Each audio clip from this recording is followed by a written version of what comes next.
आपल्या मुंबईकरांच्या किंवा महाराष्ट्राच्या अतिशय जवळचं किंवा अतिशय आवडतं असं खाद्य आणि त्याच्यावर एखादी फिल्म यावी, त्या नावाने एक फिल्म यावी, यासारखी बेटर गोष्ट असू शकत नाही. आणि जी आपल्या रोजच्या जीवनाचा भाग आहे, भूक लागली की काही नसेल तर काय खायचं, वडापाव. येस, त्याच नावाने एक फिल्म आली आहे, प्रसाद ओक आपल्यासाठी घेऊन आलेत वडापाव नावाची फिल्म, आणि ही त्यांची 100वी फिल्म आहे.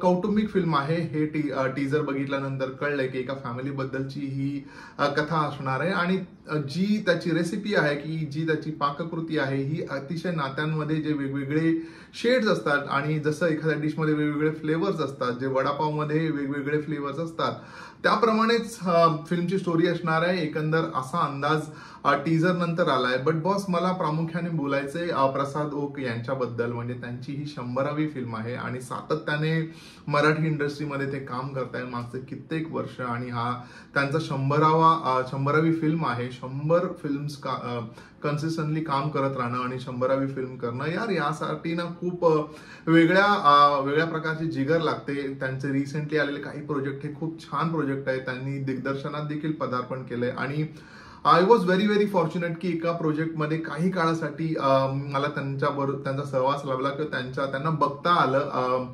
आणि ही खूप वर्षांपूर्वीची मी गोष्ट सांगतो, जेव्हा ते स्वतः स्ट्रगलिंग पिरियडमध्ये होते. But what a journey man.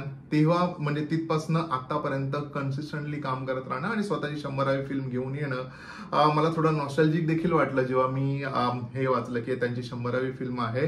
I hope हा व्हिडिओ त्यांच्यापर्यंत पोहोचेल आणि माझ्या भावनाही त्यांच्यापर्यंत पोहोचतील. But I am very excited to see this film. So फिल्मच्या कास्ट बद्दल जर का आपल्याला बोलायचं असेल ना, तर फिल्ममध्ये आपल्याला दिसत आहे गौरी नलावडे दिसते, त्यानंतर शाल किंजवडेकर दिसतोय, अभिनय बेर्डे दिसतोय, रितिका श्रोत्री दिसते, सविता प्रभूने दिसत आहेत.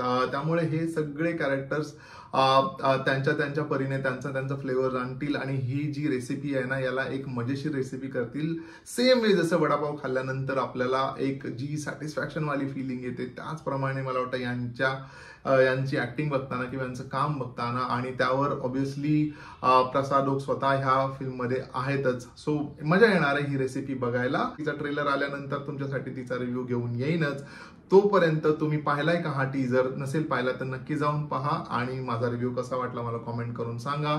शेअर करा, प्रसाद ओकापर्यंत नक्की पोहोचवा ह्या व्हिडिओला. आपण भेटूया पुढच्या रिव्ह्यू मध्ये. तोपर्यंत स्टे ट्यून.